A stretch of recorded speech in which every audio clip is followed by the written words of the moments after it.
Hi dear students, I am Rajesh Kumar Yadav. Welcome to my YouTube channel Prabha English zone.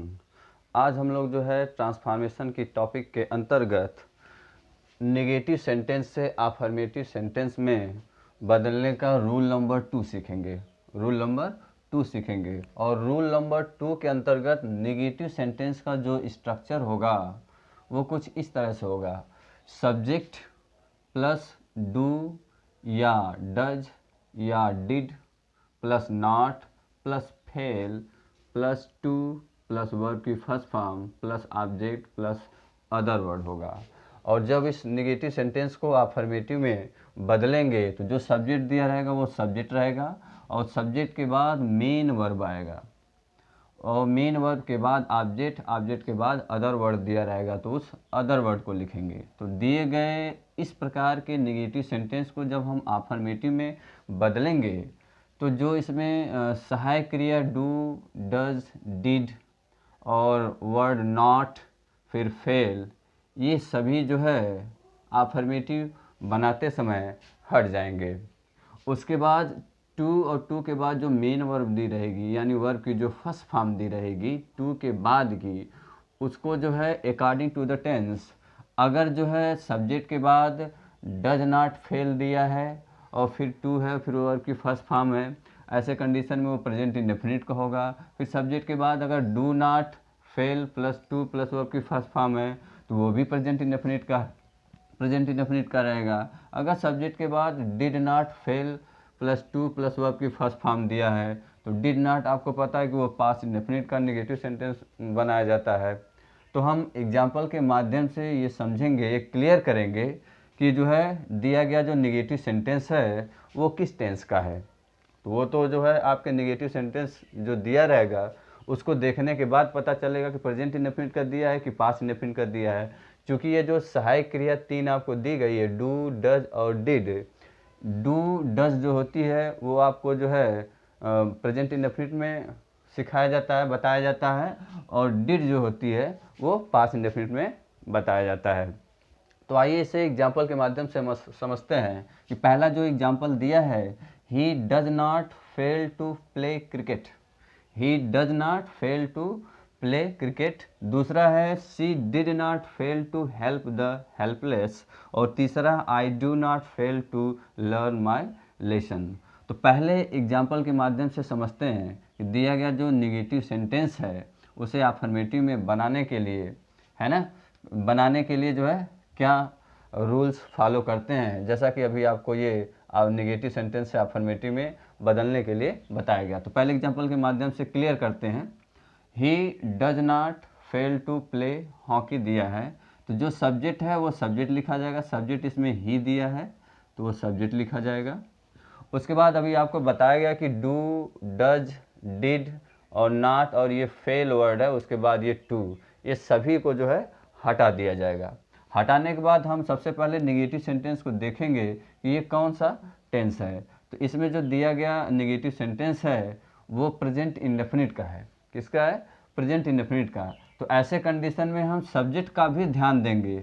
उसी के अनुसार main verb में present indefinite में yes I yes लगेगा या सब्जेक्ट आपका प्लूरल हो गया तो उसमें yes I yes main verb में यस आई यस नहीं लगाया जाता है तो नहीं लगेगा. तो चूंकि सब्जेक्ट यहाँ ही है और ये सिंगुलर है तो हम डज नॉट फेल टू को क्या करेंगे? हटा देंगे. उसके बाद आपका बचेगा प्ले. अब इस प्ले को हम यहाँ लिखेंगे, लिखा जाएगा प्ले. अब सब्जेक्ट चूंकि एक वचन का है तो प्रेजेंट इंडेफिनिट में क्रिया की फर्स्ट फॉर्म में यस या ई एस लगता है तो प्ले में क्या लगेगा? एस लगेगा. तो he plays what? Hockey. Hockey तो हो गया आपका ही प्लेज हॉकी. तो इसी तरह से जब आपको जो है अफर्मेटिव से नेगेटिव में बदलने के लिए रूल नंबर 2 बताया गया था तो स्ट्रक्चर उसमें अफर्मेटिव का ये था और नेगेटिव में बदलने के लिए ये स्ट्रक्चर बताया गया था. तो अब चूंकि हम लोग रूल नंबर 2 के रूप में नेगेटिव से अफर्मेटिव बदल रहे हैं तो सेम स्थान जो है चेंज हो गया. यानी यहाँ अफर्मेटिव था तो ये रूल था, फिर ये नेगेटिव यहाँ था तो ये रूल था. अब चूंकि हम अफर्मेटिव से नेगेटिव नहीं पढ़ रहे हैं, नेगेटिव से अफर्मेटिव पढ़ रहे हैं तो स्थान परिवर्तन हो गया, सेम उसका उल्टा हो गया. जो हम लोग जो है अफर्मेटिव से निगेटिव बनाने में सीखे हैं वही चीज़ जो है उल्टी हो गई है, निगेटिव से अफर्मेटिव बनाने में सीख रहे हैं। तो दूसरा एग्जांपल देखते हैं, she did not fail to help the helpless. तो सब्जेक्ट इसमें क्या दिया है, सी, बताया गया सी, उसमें डिड नॉट फेल टू को क्या करेंगे, हटा देंगे। वर्ब क्या मिलेगी आपको, हेल्प दी है, ये मेन वर्ब बनेगी जो है दिए गए जब हम लोग निगेटिव से जो है अफर्मेटिव में क्या करेंगे, बदलेंगे। तो सब्जेक्ट सी दिया तो सी हो गया। अब डिड नॉट फेल टू को हटाना है, उसके बाद ये मेन वर्ब के रूप में लेके आना। तो इससे पहले हमें ये ध्यान देना है कि निगेटिव सेंटेंस जो दिया है वो किस टेंस का है। अब यहाँ सब्जेक्ट के बाद डिड नॉट आया है तो ये पास्ट इंडेफिनिट में है। तो पास्ट इंडेफिनिट का जब हम अफर्मेटिव पास्ट इंडेफिनिट सेंटेंस जो दिया रहेगा और वो निगेटिव होगा, तो जब हम उसका अफर्मेटिव सेंटेंस बनाएंगे तो अफर्मेटिव सेंटेंस में सब्जेक्ट के बाद वर्ब की सेकेंड फॉर्म आती है। कौन सी फॉर्म आती है, पास्ट इंडेफिनिट टेंस में अफर्मेटिव सेंटेंस का जो स्ट्रक्चर होता है वो सब्जेक्ट के बाद मेन वर्ब की सेकेंड फॉर्म आती है। तो मेन वर्ब के रूप में हमको हेल्प को रखना है और डिड नॉट फेल टू को हमको क्या करना है, हटा देना है। तो हेल्प है तो सी के बाद हेल्प मेन वर्ब बनाएंगे और इसकी सेकेंड फॉर्म लिखेंगे, क्योंकि पास्ट इंडेफिनिट टेंस में जो है सब्जेक्ट के बाद पास्ट इंडेफिनिट के अफर्मेटिव सेंटेंस में सब्जेक्ट के बाद जो है वर्ब की सेकेंड फॉर्म आती है। कौन सी फॉर्म आती है, सेकेंड फॉर्म।